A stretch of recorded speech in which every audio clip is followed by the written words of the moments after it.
माननीय सांसद जी यहाँ पूर्णिया बिहार पहुंचे हुए हैं, टिटगामा रानी पत्रा।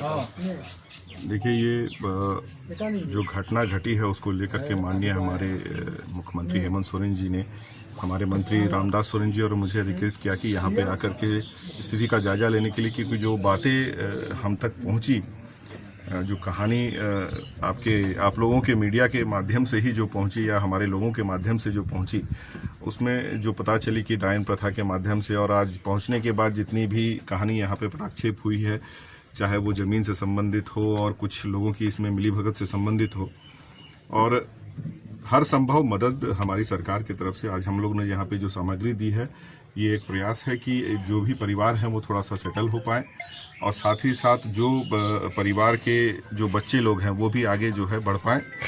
साथ ही साथ प्रशासन भी इसमें आगे जो भी कार्रवाई करें, क्योंकि जो लोग संलिप्त हैं और पूरे गांव को दिग्भ्रमित करने का काम किए हैं, इसमें एक ओपन ये आपका जाकर के सामाजिक पहल के साथ आगे बढ़े और जो इसमें संलिप्त लोग हैं उनको सजा हो, और जो है समाज को फिर से नॉर्मल की ओर, जिस तरह से कहा गया कि डायन प्रथा के विषय में थोड़ा सा सब लोग को समझाते हुए, इवन आपका जाकर के एजुकेशन बढ़िया से लोगों के बीच करते हुए अगर बढ़ाएं तो बेहतर रहेगा। और आगे भी हम लोग इस यहाँ के लिए जो हर संभव जो मदद रहेगा हमारी सरकार की तरफ से बिल्कुल करेंगे। अभी सर पीड़ित परिवार को क्या सहयोग दिया गया है? अभी यहाँ पे राशन के साथ आपका जाके कपड़ा के लिए कुछ दिया गया है, आपका साड़ी धोती, और साथ ही साथ जो घर अधूरा पड़ा हुआ है उसको बनाने के लिए भी कुछ राशि दी गई है।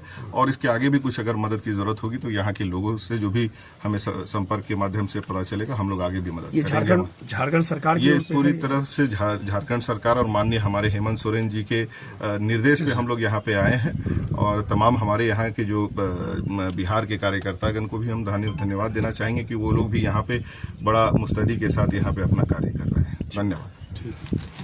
एक मिनट जी सर, बताया झारखंड से चल के बिहार आए हो, टिटगामा गांव पहुंचे हुए हैं सर, जहां 5 लोगों की हत्या की गई थी, पीट के और जला दिया गया था। उस मामले में क्या यहाँ पे आपको मिला सर? पूरी देखिए, हमारे बीच हमारे झारखंड के शिक्षा मंत्री जी रामदास सोरेन जी हैं, हमारे राजमहल के सांसद विजय हरदा जी हैं, साहिबगंज की भी टोटल कमेटियाँ हैं।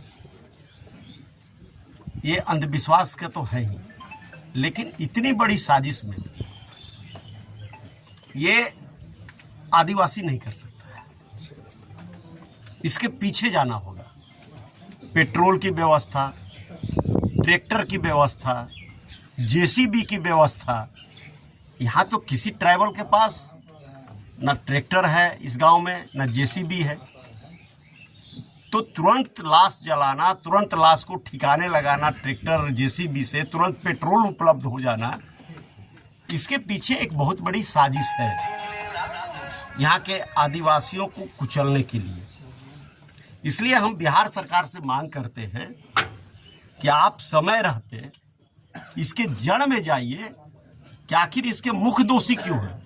यहाँ के गांव के लोगों को तो दिग्भ्रमित किया गया, चूंकि अशिक्षा का अभाव है तो, लेकिन दिग्भ्रमित करने वाले लोग कौन है? कौन है जो ट्रैक्टर पहुंचाए? कौन है जो जेसीबी उपलब्ध कराए, जो लाश छिपाने का काम किए, जो पेट्रोल किए? वैसे लोगों को चिन्हित कर तत्काल पहले वैसे लोगों पर कार्रवाई होना चाहिए।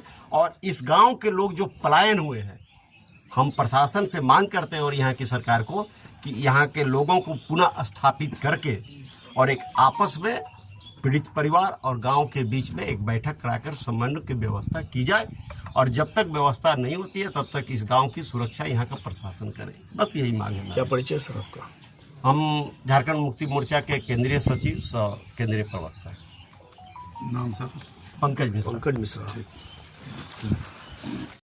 साहिबगंज के सांसद महोदय को यहाँ पर इस घटना के संबंध में हमें यहाँ पर भेजा गया है माननीय मुख्यमंत्री की ओर से, और वस्तु स्थिति यहाँ का जायजा लेकर के सारी घटनाएं की रिपोर्ट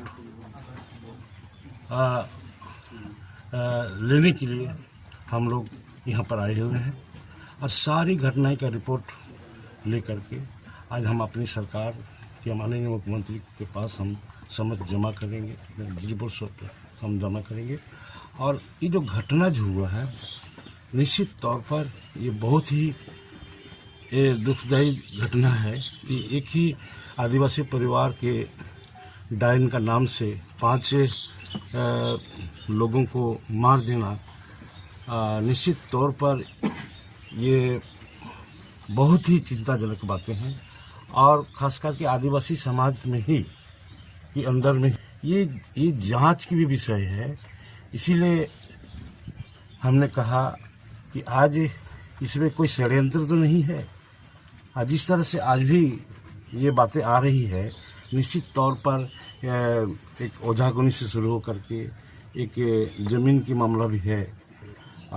इसे थोड़ा विस्तरित रूप से यहाँ का जिला का प्रशासन को भी मैं कहना चाहूँगा कि यहाँ इस मामला को एकदम स्पष्ट रूप से आप निष्पक्ष रूप से इसको जांच करके आप इसको सार्वजनिक करेंगे, जिससे आने वाले समय ये जो अंधविश्वास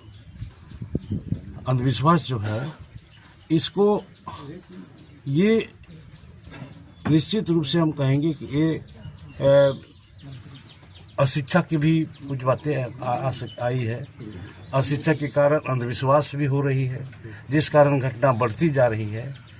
और इस अंधविश्वास को समाप्त करने के लिए हमें यहाँ पर ज़रूरत है कि यहाँ के गांव के लोगों को बैठ करके ये अंधविश्वास कैसे समाप्त होगा, शिक्षा की भी ज़रूरत है और लोगों की जागृति करने की भी ज़रूरत है।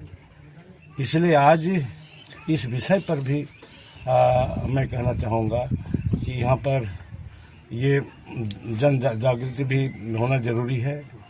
और यही रिपोर्ट मैं अपने सरकार के माननीय मुख्यमंत्री के समक्ष हम दोनों मिलकर के सौंपेंगे कि ये जो घटना घटी है अशिक्षा और यहाँ के लोगों में जागृति नहीं होने के कारण ये अंधविश्वास को बढ़ावा मिल रहा है। अंधविश्वास को समाप्त करने के लिए निश्चित तौर पर शिक्षा की आवश्यकता है और यहाँ के लोगों को जागृति की भी जरूरत है। अभी हमको लगता है दे चुके हैं मंत्री महोदय। थोड़ा सा सामान सामग्री को